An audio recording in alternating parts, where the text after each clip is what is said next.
What is up, YouTube? It is the Ville Outdoors. Today is April 28th of 2025, and what I'm going to be doing today is putting together what I consider to be the ultimate guide to microfishing, at least in this particular area that I'm going to be at.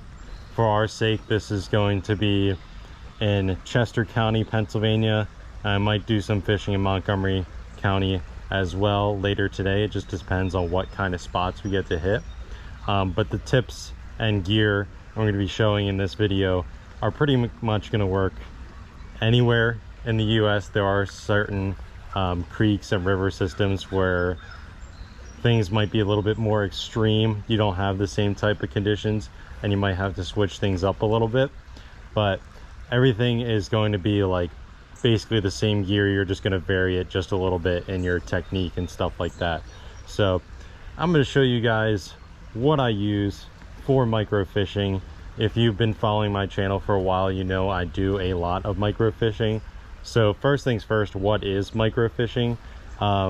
In my definition, it's the style or technique of catching a fish that's usually averaging 6 inches or less, and most catches being between the 3 and 4 inch range, I would say, with some even being as small as like 1.5 inches. So pretty small stuff you're targeting with this microfishing, and you can catch fish that size on lures as well, but it's usually going to be your smaller jigs like your trout magnets and stuff like that that you've seen on my channel, and those are only about 1 inch long in most cases, so it allows for certain micro species to get those lures. You can also catch micro species on flies, like meant for fly fishing, and that's pretty popular with certain individuals. Most people don't do that around here, but down south a little bit where the species are a little bit cooler, people do that quite frequently. But in our case, we are going to be doing the Tanago method, and that is using Tanago hooks. So I'm going to get out my phone so I can show this a little bit better. You can see it on the camera a little bit easier, so let me do that. All right, so these are the Owner Half Moon Tanago hooks here. This is what the packaging looks like, and that is the hook size. Very, very small. You can see that in comparison with my thumb there. So these are ultra small hooks meant for very tiny fish. I don't know if you can see, but there's some fish that are schooling right down here. So we're going to try and see if we can get on some of those fish. So we have our hooks here. Now I'm going to show you the rod and lineup that I have for that. All right, so this is the rod here. As you can see, there is no reel on this. That is because I'm not going to be casting. Now, there are certain cases where you can cast micro hooks, and it does work if you're fishing like a larger river or a larger creek. You can even do it in some cases in salt water. It's just not likely that you would do that. Only for certain species you'd be trying to target that are on the bottom and are very small. So in our case, we are not going to be casting. We are just kind of be dropping this down into the water where we can see the fish. So sight is very important when it comes to microfishing. As you can see, this creek is pretty darn clear, and you could see the fish on the video practically from just my phone. So what we're going to be doing is walking out into this water a little bit and just dropping our bait in the middle of these fish. And the way I have this Tanago hook rigged up is this line tied to the end of my rod right there. It's not going to focus for me, so you can just barely see it, but that line there is 4-pound monofilament line. There we go. 4-pound monofilament line tied down to a barrel swivel. That barrel swivel is tied on with an improved clinch knot right there to our Tanago line. And you don't have to use a barrel swivel. My fingers are just very clumsy when it comes to tying knots, so I have to tie the Tanago line, which is that thin red line there, to the barrel swivel that way. And then on our Tanago line, we have a very small split shot and our Tanago hook right there. So the split shot is going to help us position our bait where we want it and allow that to stay closer to where the fish are. You can use a bigger split shot when it comes to fishing higher current areas like those riffles down there. But for our sakes, fishing this smoother stuff, we only need a little split shot. You don't want to fish a bigger split shot in smoother water just because you got a little bit of a pendulum action that happens where it kind of swings from side to side when you're trying to keep your bait in place. And the reason I'm using such a short rod is because this creek is not very long at all. It is only about 12 feet or so to the other side. Probably a little more than 12 feet, probably like 15 maybe. But in these cases, I don't need a longer rod. That will help in cases where you're fishing a larger river or a larger creek. And they do make what they're called tenkara rods. They can telescope out all the way to about 10 feet or so, depending on which one you get. So I can link those in the description if you have any interest in doing that. I'm going to show you what I would use for bait, and then we're going to start catching some fish. All right, so when you have a creek with riffles like this, if you flip over some of the more flat rocks, like this one I have just flipped up here, you will often find insect larvae. So you can see that guy there in the middle of the screen. He's not gonna focus. You might be able to see him now. That little yellow squiggly line, and there's a few more around that. That is what we're gonna be using for bait ideally. And then there's others like that one there. That is a good piece of bait. These are little pieces of insect larvae. So we're gonna grab this guy here and we're gonna put him on our Tanago hook. This is gonna be perfect bait for just about any micro species. So other fish will be more partial to mayflies. This guy, I think it's a caddis nymph or something like that. So that is going to be our bait there. All right, it takes a couple tries to get the bait on, but that is our baited Tanago hook there. And this is what we're gonna be using to target these fish down here. And we're simply just going to walk out into the water, drop the bait down, and see what bites. All right, so once you have walked into the position where you had spotted some fish, you then wanna kind of hang around for a little bit and just wait for a while until you see the fish start schooling around you again. In these cases, it's better to have a rod that reaches a little bit longer, just so you don't risk spooking the fish to begin with. You don't have to wait that extra time. And then once the fish come back around, you'll start to see some hovering around your bait. Maybe even nip at it once or twice. But you have to wait until your bait kind of disappears a little bit to where you can set the hook. Now, do you have to set the hook for these microfish? No, you don't necessarily have to, but it definitely helps not lose as many. You'll have a lot that you'll pull out of the water and they just kind of flop back in. If you give it a decent twitch of the rod there, you'll avoid losing a decent amount of fish.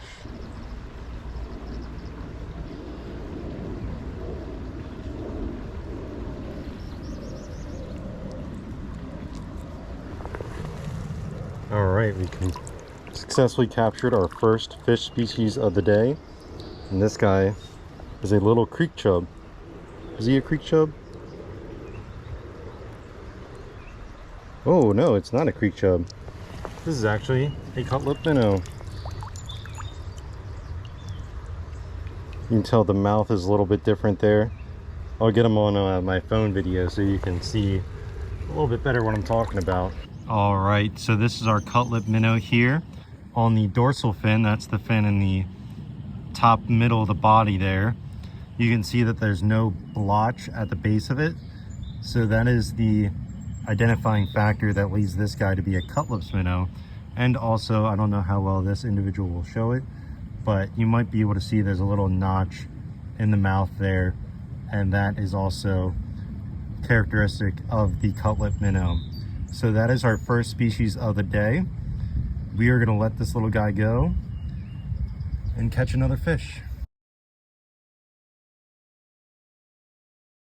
All right, so that is a eastern black-nosed dace, one of the common riffle daces we have here in Pennsylvania. This guy by far outnumbers the long-nosed dace that I've caught. I still have not caught a long-nosed dace in Pennsylvania. Long-nosed dace live closer up to the riffles, but those areas are much harder to fish. These guys will pretty much be in any deeper pool in the creek just below the riffles, and they particularly like to hang out around these rocks. So that is our eastern black-nosed dace there. He's not too happy, so we're gonna go ahead and unhook him and let him go. All right, we got another fish, and this is definitely our third species of the day. This one is 100% a creek chub, and you'll see what I mean in a second. All right, so that is our creek chub here, and you can see that tiny blotch at the base of the dorsal fin, and that is one of the identifying characteristics of the creek chub, one of the members of the Somonolus genus here in eastern Pennsylvania, and probably one of the most abundant microspecies you'll find anywhere. So nothing too interesting about this guy, but nice to add to the species count for the day. Go ahead and let him go.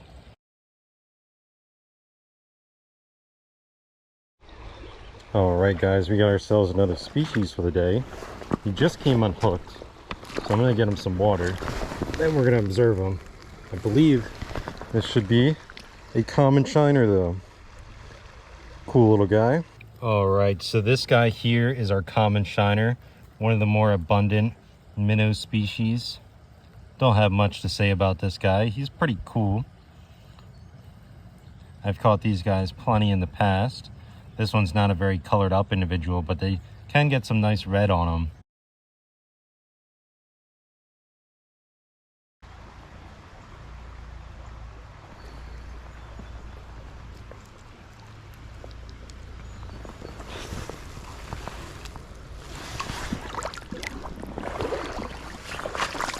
All right, guys, one last look at our beautiful shiner here.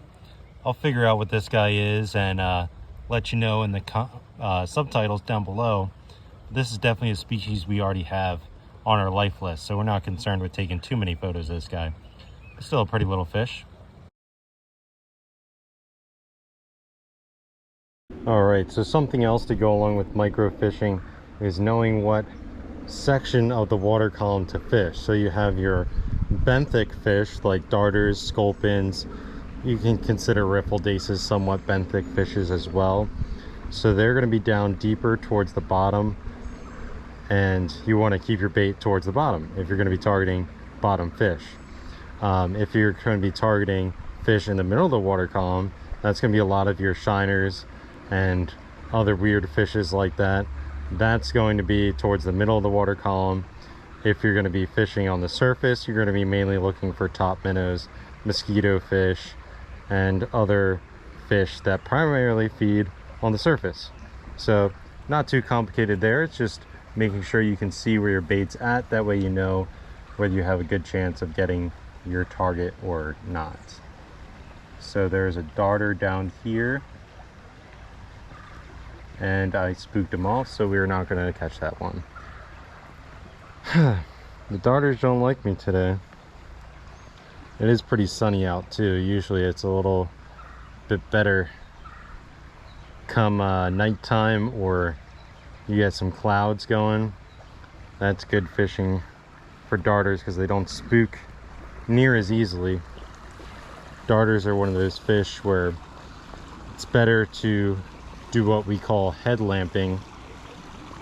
Just basically you have a headlamp on your head, you're out at night and you're staring into the water looking for interesting fishes to try and target. It's not great on your back though. It does make my back quite sore from time to time, so I wouldn't recommend it to everyone. Definitely takes a certain type of psychotic to do it, but that's me. So I do involve myself in headlamping from time to time. They're all more interested in the split shot than the bait. One of them will realize soon enough. Yep, there's one. What do we have here? Oh, hold on. This is interesting. This is a rosy side dace, I think. All right, so this is our rosy side dace here. You can see that red right behind the gill flap. And that's not because this fish is bleeding. That's because this is a rosy side dace. You can see their mouths also extend further down, so they can actually open up quite wide. I'm not going to pry this guy's jaws open for the sake of the video, but that is a rosy side dace there. Very cool. We're going to let this guy go. He's going to swim off. So that was a cool find. That was worth coming here. I was actually going to scope out another spot that had an observation for rosy side dace, but finding one here, it's pretty darn cool. So that is now our 6th micro species just out of this hole here, or this creek here. From the bridge over here down to this pool, we already got 6 species. Very nice.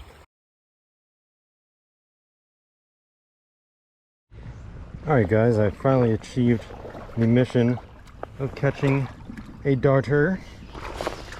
These guys are a pain to get the bite when the sun is high as it is. There he is.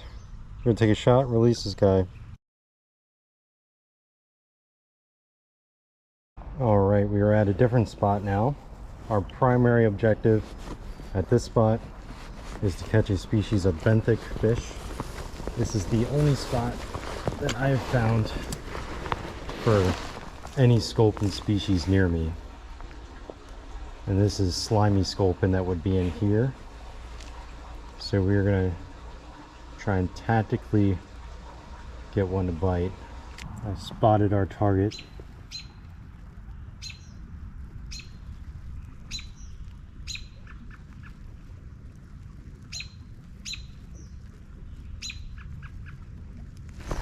Got him. This is a slimy sculpin. Let's take some shots and release this guy. Alright guys, we have made it to spot number 3 of the day, which brings us to the side of 422. And we're going to be seeing if we can find anything different out of this creek. So far, with that slimy sculpin, we are now up to 8 different species of fish that we have caught by microfishing. So might as well see how many more species we can add by driving around to some other nearby spots. Alright guys, I finally caught another fish. This looks like it could be a hybrid of sorts. To me it looks like a pumpkin seed mixed with a red breast, but we'll see what the experts have to say.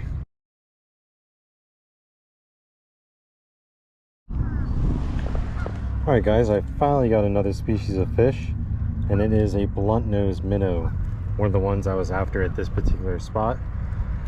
So we're gonna take a shot and we're gonna release this guy. Alright, we are here at spot number 4, and this is actually spot number 5 for me. I just fished a spot in between the blunt-nosed minnow and the clip you're seeing now, and I tried that spot for eastern banded killifish, which is a species of top minnow, but I failed to catch that fish. The short rod wasn't doing it. Top minnows, you require a little bit more reach, so you want a standard size fishing pole or a tenkara rod that I talked about earlier. And the reason for that is because killifish will hang towards the top of the water. Same with top minnows of different varieties. And they'll sit on the surface of the water, like I said, but their eyes are facing up towards you, so they can see you much more clearly. And during the day, they spook off very, very easily. So we did not get a bait in front of any banded killifish besides one, which was too small to take the bait. So I'll show you a picture of one. Now we are here looking for Allegheny pearl dace, which is a harder species to find. So what happens if you're trying to microfish and the fish you're after isn't exactly common. Well, there's a couple different resources you can use. There's plenty of different sites online, but two different resources I like to use is the Peterson's Field Guide to Native North American Fishes. That can be found online. I can leave that link to that book in the description, but that's an excellent field guide. Breaks down how to identify all these different species of fish, but as well gives you a little range map of where to find them and what watersheds they should be prevalent in. That doesn't always provide accurate information, but it's a great spot to start. You're not going to go to any, creek within that range map and expect to find the fish you're after. It's a little bit more complicated than that. So in those cases, I use an app called iNaturalist, which I can also link in the description. And basically what that app allows me to do, I can search up pretty much any species of fish and it'll tell me where that species has been observed. Sometimes the location's obscured, but it'll at least give you a roundabout area, and sometimes the location is not, and you'll have a pin of exactly where that fish was observed. So that's what I use most of the time when I'm looking for different species of fish, and it definitely helps. Using that app has definitely helped me track down a lot more species, and that's not a paid promotion by any means. That's just me telling you the truth here. So I'm going to try and catch an Allegheny pearl dace here, make it 10 species for the day, and then I'm going to get out of here.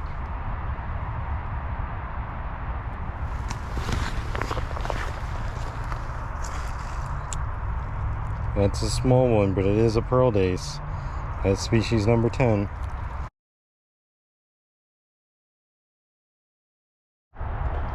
Alright, so this was the ultimate guide to microfishing. We went over the what, the where, the how, and we caught 10 species of fish, all different. Now we just need to go over the why. Why do I do it? Well, one is I'm a lifeless fisherman, so I keep track of all the different species that I catch. I have a list that I keep on Google Sheets of the species I caught, where I caught it at, when I caught it, what I caught it on. I keep all this in detailed records, and I try and catch as many different species as possible, even if that means driving, a couple hours away to try and get a species I don't have yet. And it can be very frustrating at times, but it also makes it very rewarding when you find that fish that you're after. It also helps get a better understanding of catching larger fish, because you have to start small before you can get big. So these predatory fish are feeding on these type of fish, these small micro species that we catch. So you get a better idea of what to use for bait to try and catch those larger fish, and you just get a better understanding of how the ecosystem works as a whole in your particular creek that you're fishing at. So it can be very fun, very rewarding, and it gets a better understanding of things. So that's kind of why I do the things I do, even though it may seem crazy to the average fisherman. So hopefully you guys enjoyed the video and maybe learned a little something from it. If you did, be sure to leave a like and subscribe. If you want me to do more instructional or like guide-based things, be sure to let me know in the comments. And I will be seeing you guys on the next episode of the Ville Outdoors.